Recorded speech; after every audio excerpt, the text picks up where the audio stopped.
तो दोस्तों आज 15 अगस्त था और 15 अगस्त की छुट्टी इन तीनों की थी। तो सुबह सुबह ये चला गया फुटबॉल खेलने के लिए प्लेग्राउंड। फिर कहाँ दिन चल भर दिए चीनू? अब बच्चों के साथ थे, वीकेंड क्या थी, करोगे छुट्टी थी। शॉपिंग में? तो अब करते भी क्या, तो सबने कब पढ़ा? डिसाइड किया कि चलो डी मार्ट के ये कब चक्कर डिसाइड मार किया? आते हैं। तो हम सब तैयार हो गए थे डी मार्ट जाने के लिए। और यहाँ अक्सर ऐसा होता है कि जब हम हाँ? सब तैयार हो जाते हैं ना, तो इनकी जो रैपिडो वाली गाड़ी है वो अक्सर लेट हो जाती है।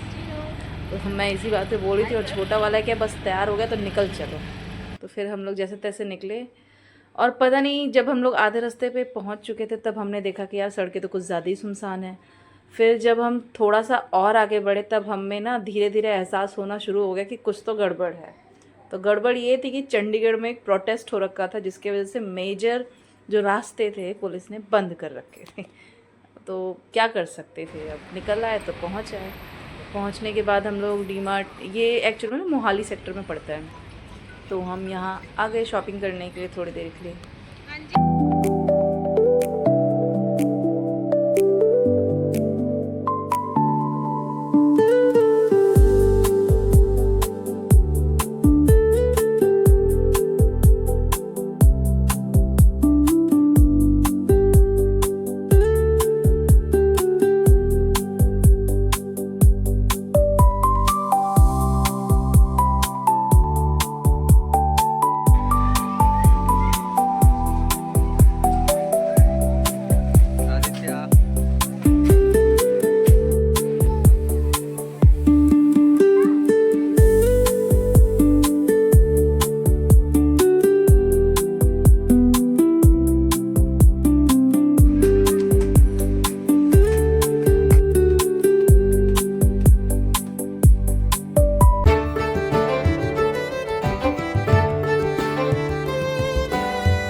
और हमारी शॉपिंग ऑलमोस्ट डन हो चुकी थी, तो हम लिफ्ट से नीचे जा रहे थे।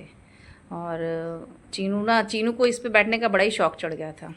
और यहाँ मैं आत्मनिर्भर बनते हुए अपनी वीडियो खुद ही बना रही थी, क्योंकि ये सब बिजी थे और वो वहाँ मम्मा को पॉपकॉर्न दे दो। गाड़ी पता नहीं एक वापस दोगे मिलेगी कि सिर्फ? नहीं, बुकिंग हो गई। क्योंकि ना चंडीगढ़ में सच में आधे ही प्रोटेस्ट की दे। वजह से ना बहुत ज़्यादा बाद में हमने देखी कि पुलिस आधी वगैरह थे। दाल और भी है। मेजर नहीं, मोहाली थोड़ा सा सेक्टर के ज़्यादा दे दे। आसपास थे। मोहाली से जितने भी वो जो आंदोलन वाले थे उनको एंट्री बैन थी ना, तो इस वजह से काफ़ी ज़्यादा ही के सामने से मिलते थे। और ये कुछ मैंने सेरेमिक के बहुत सारे बाउल थे, मन तो था खरीदने का, लेकिन अब जगह नहीं है घर में। और हमने अपनी एनर्जी ड्रिंक ली क्योंकि बहुत ज़्यादा थक गए थे। और संडे मॉर्निंग ब्रेकफास्ट की, तो मैं संडे मॉर्निंग में मैंने डिसाइड किया हुआ है, और घर वालों ने भी कहा कि चलो डोसा बनाते हैं, और इडली भी बन जाएगी, मसाला डोसा भी बन जाएगा, उससे बहुत सारे मतलब ऑप्शन होते हैं। तो यहाँ मैंने उड़द दाल मेथी के साथ पीस लिया है। मैंने उड़द दाल में मेथी फुलाई थी और उसको पीस लिया। मेथी से हल्का ना क्रंचीनेस आता है। और अब मैं पीस रही हूँ ये इडली वाले चावल आते हैं ना, इनको मैंने भिगोए थे। उड़द दाल मैंने 1 कटोरी ली, तो चावल मैंने 3 कटोरी लिए थे। ये मेरा रेशियो था। और मुझे याद है कि मेरी मम्मी अक्सर क्या करती थी कि जो बचे हुए चावल होते थे वो, ये जो चावल होते हैं ना, इनके साथ पीसा करती थी। इडली में जो फ्लफीनेस है, जो फुलापन आता है, वो इसकी वजह से आता है। इसके जगह पे आप पोहा भी फुला सकते हैं। थोड़ा सा पोहा फुला के आप उसे पीस लेंगे और कभी आप बनाएंगे उस तरीके से, तो वो काफ़ी अच्छी सॉफ्ट इडली बनती है। तो संडे मॉर्निंग उठने के बाद डोसा का बैटर जो था वो अच्छी तरह से फूल चुका था।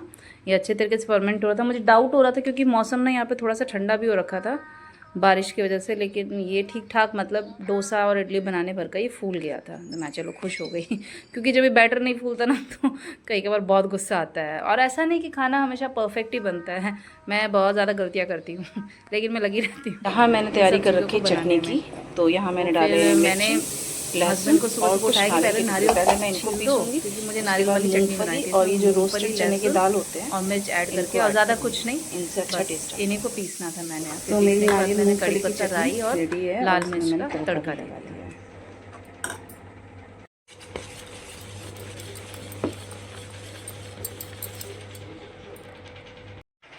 तो ये इडली अब स्टीम होने को तैयार है। और जब तक इडली स्टीम हो रही है मैंने सोचा इन्हें भी साफ़ कर लूँ, क्योंकि ये जितना इजी लगता है बनने में उतना होता नहीं है। इतने सारे बर्तन हो जाते हैं इडली डोसा वाले दिन की, क्या ही बोलूँ मैं। चलो तो इनको भी साफ़ कर लेते हैं। तो सारी साफ़ सफाई के बाद अब बारी थी पोछा झाड़ू की, और उसके बाद जस्ट मैं नहाऊंगी, और नहाने से पहले मेरा इडली भी रेडी है। अब इसे हम बाद में जब ये थोड़ा सा ठंडा हो जाएगा तब डीमोल्ड करेंगे। गरम गरम निकालने से ना इडली की शेप ख़राब हो जाती है। और यहाँ मेरा छोटा बेटा मेरे लिए नी कैप ले आया था, क्योंकि मेरे पैरों में दर्द था, तो ये देखता है कि मम्मा पहनती है, तो ये लाके मुझे किचन में दे रहा है कि पहन लो इसे।